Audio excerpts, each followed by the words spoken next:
Why does fast food taste so good, even when you are knowing it's not real food? Why do kids crave an instant noodles, chips, and street food more than homemade cooked meals?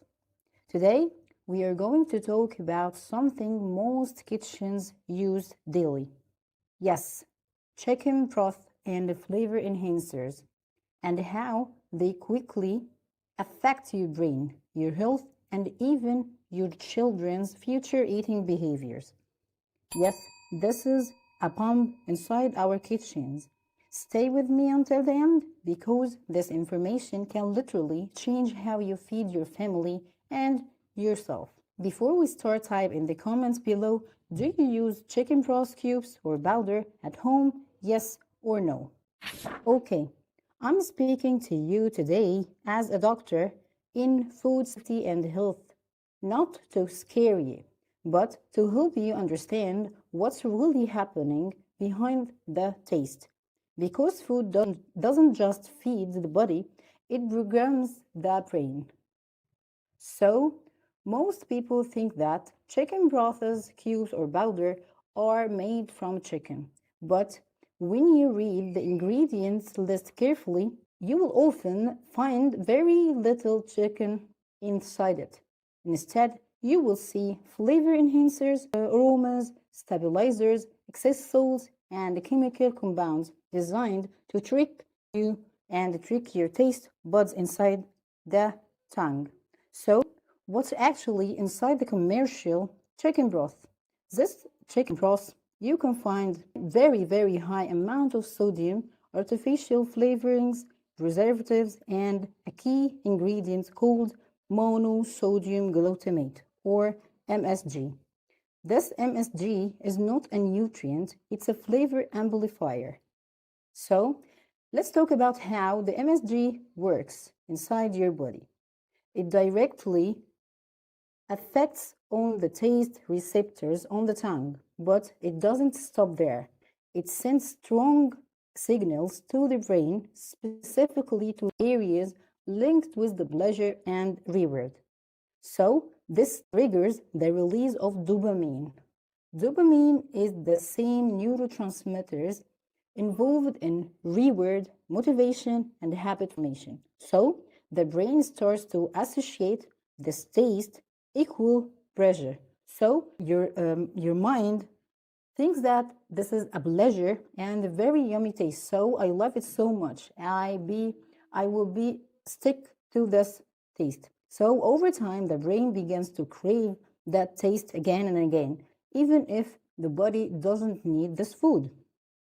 So, if this is making sense so far, type wow in the comments below.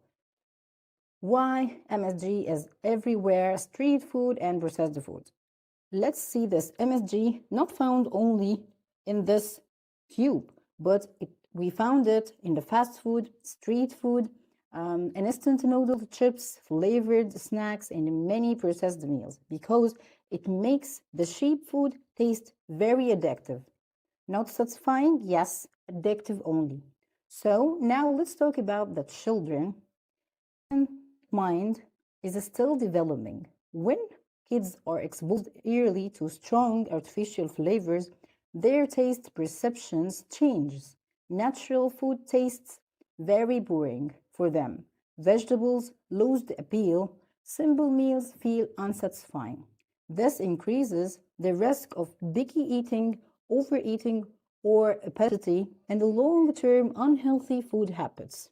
So, if you are a parent, type parent in the comment below. Let me see that you are with me. So, long-term excessive consumption of the flavor-enhanced food may contribute to very high blood pressure, not only blood pressure, high blood pressure, no, this is a very high blood pressure, metabolic imbalance, increased inflammation, which is silent inflammation we talked about in the last videos, and distributed appetite control, and also poor gut-brain communication. So this doesn't happen overnight.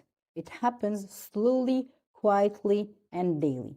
So the importance here is now, let me be very clear with you. MSG in small amounts is not a poison, but the real problem is the chronic exposure combined with poor overall nutrition. Okay, those frequency and vulnerability matters. So what can we do instead? Option number one, I will tell you about it, is homemade chicken broth. Real chicken bones with onion, garlic, carrot, celery, and herbs. No chemicals, no flavor tricks, just nutrients. And option number two is the vegetable broth. You can do it with a great, this is great for digestion and gut health, and very, very, very, very, very important to your body and our body too. So option number three, the natural flavor boosters. Yes, we have natural flavor boosters. We don't need this artificial ones. So we have garlic, onion, herbs, spices, lemon zest. Yes, that's all are natural flavor boosters. This train the palate, not hijacked. So type alternative in the comments below if you want a full recipe guide for these options. Okay, your taste buds can be retrained when artificial flavors are reduced. Real food starts tasting better again. This is not a deprivation, this is a recovery. Finally, food is not neutral. Every bite sends a message to your brain. You can choose food that controls you or food that supports you. If you want more science-based health education, subscribe to our channel, Dr. T Health.